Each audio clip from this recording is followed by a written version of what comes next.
السلام علیکم نوی ویډیو سره تاسو خپل کلی وایو امید لرم چې تاسو ټول به روزه خوشاله وئ ژوند په مزو کې به وئ اصله کې ډېره زیاته افسوسناکه واقعه رامخې ته شوې ده چې یو بل د 18 کالو ښایسته هلک د جینۍ په یارانه باندې ډېر زیات بېدلتیا سره کتل. نور ښایسته هلک د جینۍ سره په کالج کې یارانه شروع کړې وه چې د جینۍ د دې نه مخکې نور یاران هم په هغه نورو یارانو باندې د هلک ډېر زیات بېدلتیا سره کتل. دوستانو هلک په کومه طریقه قتل کو، په څه وجه یې قتل کو، پوره معلومات خبرولو لپاره زموږ دا ویډیو خامخا وګورئ. زموږ چینل چا نه وي سبسکرایب کړی خو موږ زموږ چینل سبسکرایب کړئ ته د نشان څخه مخه موږ خل یوه نوې معلوماتي ویډیو تاسو ته په اسانۍ سره میلاویږي. افسوسناکه واقعه رامخې ته شوې ده، ډېر زیات ظلم شوی دی چې یو بل ښایسته شازلمی ډېر زیات بېدلتیا سره قتل شو. دوستانو که چېرې موږ وګورو ډېر زیات ظلمونه شروع دي، یا به هلکان د غلط کارونو نه بعد قتل کېږي یا به یې جینۍ سره یارانه شروع کړې وي په هغې کې به قتل شي.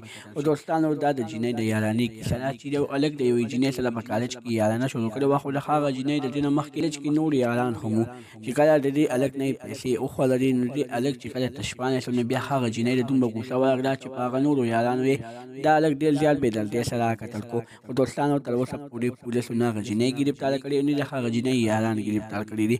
دوستانو دې هلک خو ورسره رښتونکې مینه کړې وه، خو ده ته څه پته وه چې دا جینۍ به دومره لالچي خېجي زما د پیسو لپاره به دا ما سره مینه کوي. دوستانو پولیسو ته پکار دي چې دوی ښه بدترینه سزا ورکړي. د نورو معلوماتي ویډیوګانو لپاره زموږ چینل سبسکرایب کړئ ته د نشان څخه مخه وښیئ چې زموږ خل یوه نوې معلوماتي ویډیو تاسو ته په اسانۍ سره میلاویږي. والسلام.